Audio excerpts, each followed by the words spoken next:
Bismillahirrahmanirrahim. Assalamualaikum warahmatullahi wabarakatuh. Alhamdulillahirabbil alamin wassalatu wassalamu ala Rasulillah wa ala abdihi wa sahbihi wa man walah ya. Nah, kita masuk ke pelajaran kedua ya di mata pelajaran tajwid, yaitu tentang alahan dalam membaca Al-Qur'an Al-Karim ya.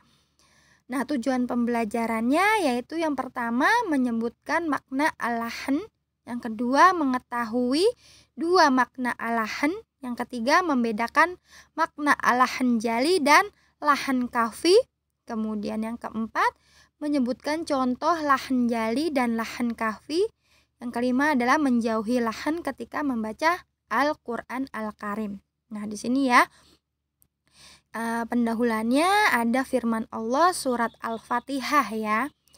A'udzu billahi minasyaitonir rajim. Bismillahirrahmanirrahim.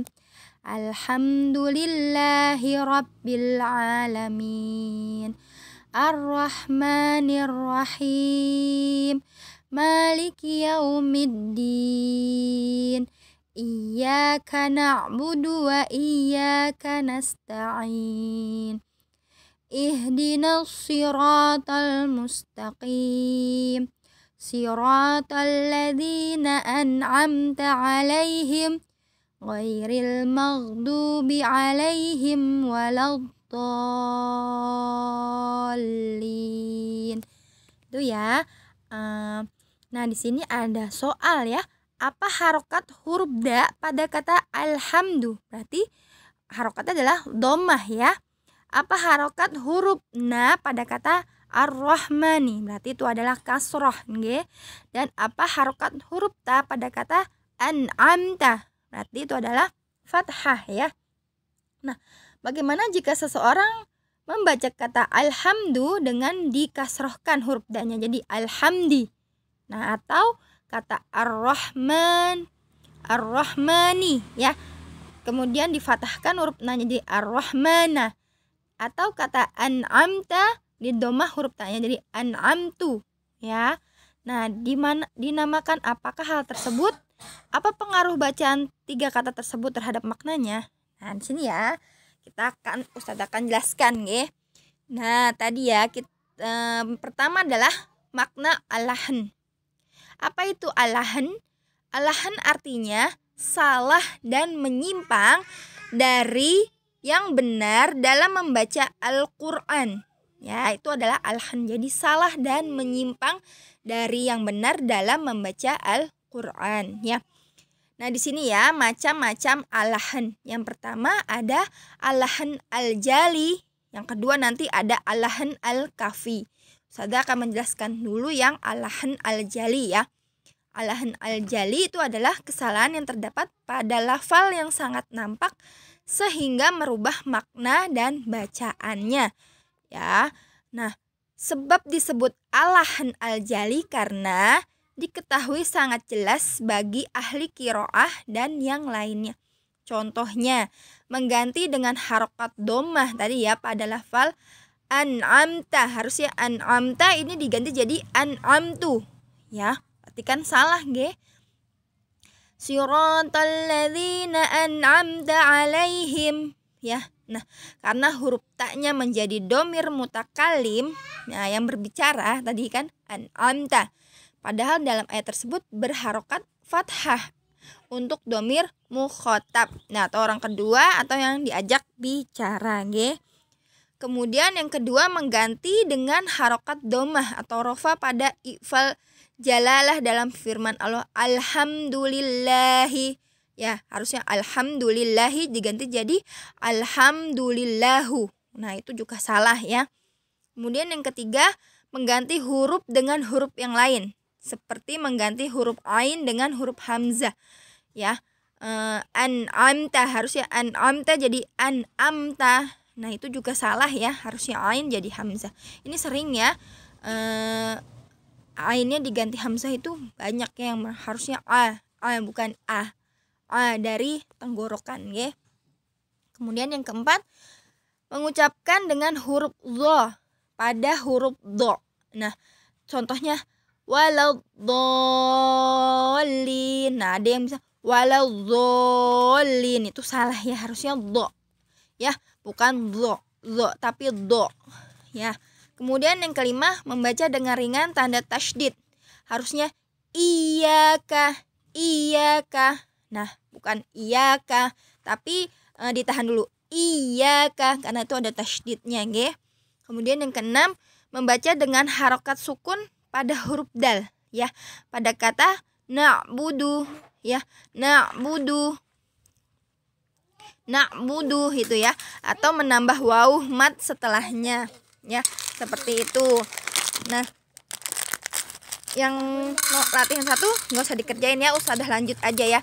Yang kedua di sini alahan al-kafi. Nah, apa itu alahan al-kafi?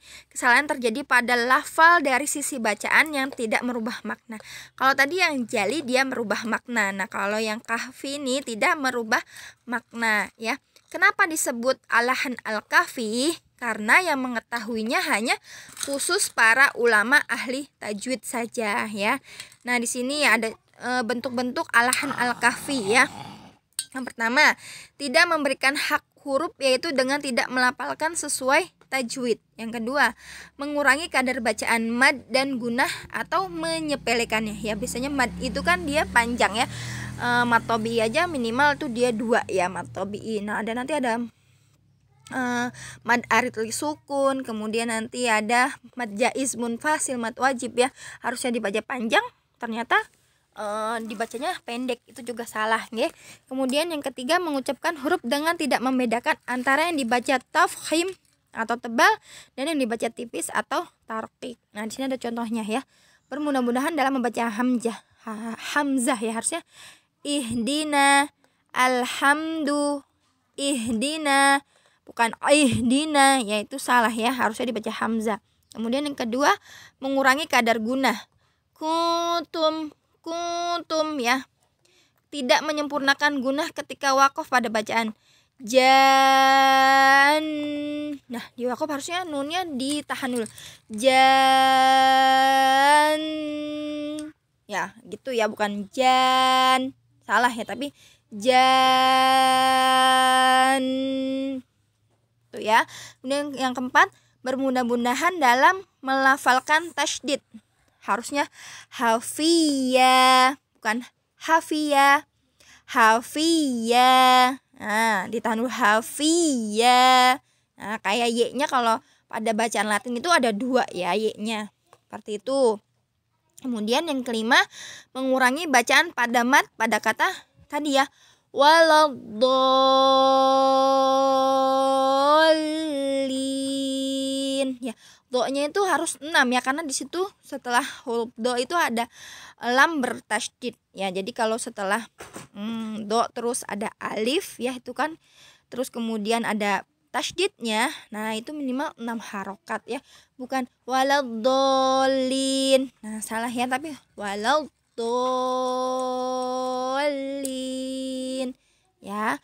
Nggak boleh berlebihan juga ya, waladhdallin itu juga nggak boleh ya, nggak boleh lama-lama di lamnya ya, seperti itu. Nah, kemudian di sini berkata Imam Abu Amr Ad-Dani rahimahullah ya, fa awwalul asya'i ba'dal hafid ya, awal segala sesuatu setelah menghafal. Kemudian ma'rifatul lahni husnul laf, mengetahui kesalahan dan bagus lafalnya. Nah, di sini ya, alhamdulillah di pelajaran kedua sudah selesai ya, tentang alahan al-jali dan alahan al-kafi ya.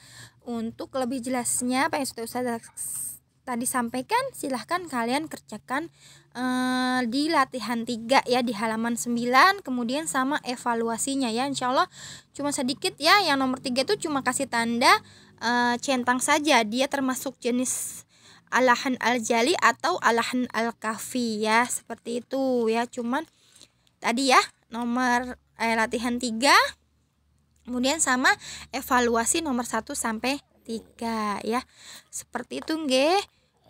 Insya Allah nanti pekan depan Ustazah langsung masuk aja ya ke pelajaran ketiga ya, karena sebentar lagi bulan September kita sudah UTS ya. Itu ya. Alhamdulillahirobbilalamin. Barakallahu fikunna. Semoga Allah mudahkan nggih. Jika ada yang belum paham silahkan tanyakan ke Ustazah ya. Ustazah akhiri pelajaran hari ini dengan hamdalah. Alhamdulillahirobbilalamin.